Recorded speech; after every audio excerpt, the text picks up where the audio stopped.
سورۃ البقرہ آیت نمبر 114 ومن ازلم ممن منع مساجد اللہ ان یذکر فیہا اسمہ وسعی فی خرابها، اور اس سے بڑا ظالم کون ہو سکتا ہے جو اللہ کی مسجدوں سے روکے کہ وہاں اس کا ذکر کیا جائے اس کے نام کا، اور اس کی خرابی کی کوشش کرے۔ اولئک ما کان لهم ان يدخلوها الا خائفین، یہی لوگ ہیں کہ ان کو چاہیے کہ وہ نہ وہاں داخل ہوں مگر ڈرتے ہوئے۔ لہم فی الدنیا خزی ولہم فی الآخرۃ عذاب عظیم، ان کے لیے دنیا میں رسوائی ہے اور آخرت میں بہت بڑا عذاب ہے۔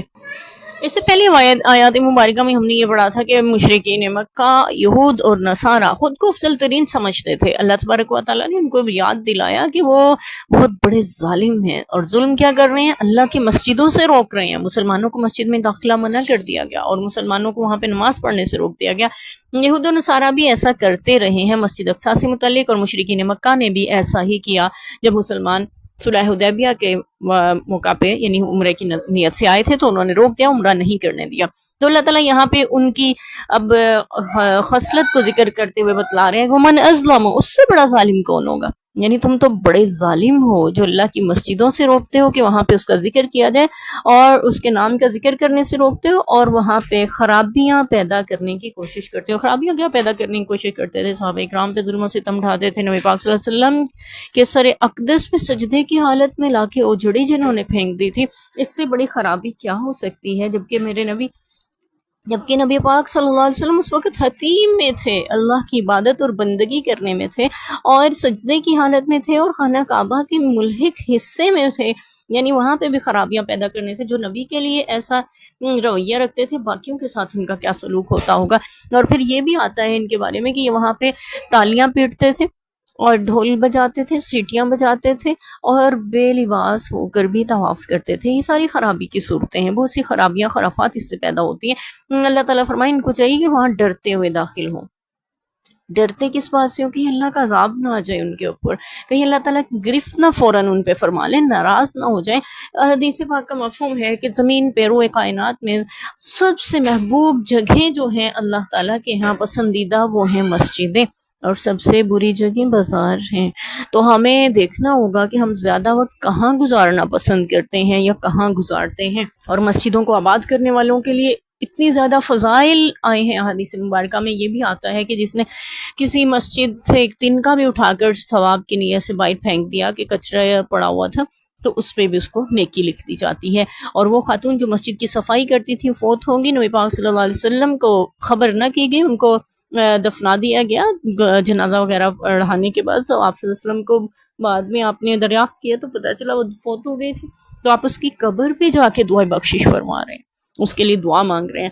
تو آپ صلی اللہ علیہ وسلم کی حدیث کا ایک اور بہت اہم مفہوم یہ ہے کہ مسجدیں جو ہیں یعنی جو دنیا میں مسجد بنائے گا، جیسی مسجد دنیا میں بنائے گا اللہ ویسی اس کے لیے جنت میں گھر بنا دے گا۔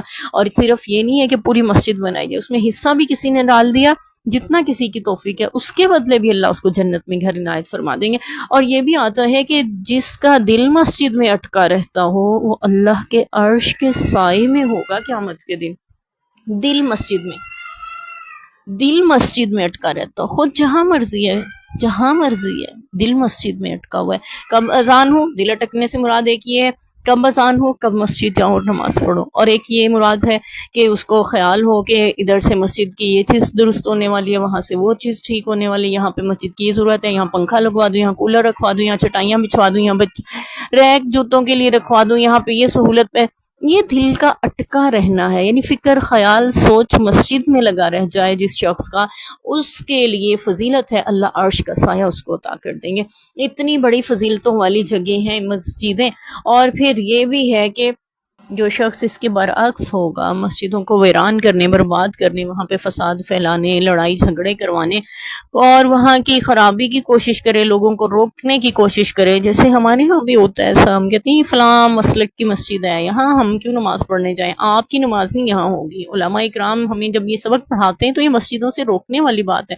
بھی مسجد اللہ کا گھر ہے، کسی مسلک کی ملکیت نہیں ہے، وہ اللہ کا گھر ہے، بندگی آپ اللہ کی کرنے جا رہے ہیں، عبادت اس کی کرنے جا رہے ہیں، اور اللہ تبارک و تعالیٰ آپ کی عبادتوں کو قبول کرنے والے ہیں، اسی کے لیے آپ نماز پڑھنے جا رہے ہیں، اسی کے گھر میں جا رہے ہیں، تو لہٰذا ہمیں ہر مسجد کا دروازہ اپنے لیے کھلا رکھنا چاہیے۔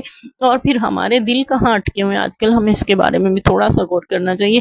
ہمارے دل کاروبار میں اٹکے ہیں، پیسے کی ہوس میں اٹکے ہیں، لوگوں سے بات چیت کرنے میں اٹکے ہیں، کہیں ڈرامے اور فلمیں اور اس قسم کی چیزیں دیکھنے میں اٹکے ہوئے ہیں، کہیں ہمارے کچھ فکریں سوچیں اس کے برعکس ہیں۔ اب ہمیں اپنی فکر کو، سوچ کو بدل کر مسجد میں دل کو اٹکانا ہے، تاکہ اللہ کے عرش کا سایہ نصیب ہو جائے انشاءاللہ۔ تو جو کوئی خرابی کی کوشش کرتا ہے، مسجدوں کی بربادی کی کوشش کرتا ہے، مسلمانوں کو اللہ کے ذکر کو کرنے سے وہاں سے روکتا ہے، اللہ نے فرمایا کہ ایسے لوگوں کو ڈرنا چاہیے، ان کے لیے دنیا میں رسوائی ہے، اللہ ایسے لوگوں کو ذلیل و رسوا کر دیا کرتے ہیں، اور آخرت میں بھی ان کے لیے بہت بڑا عذاب ہے۔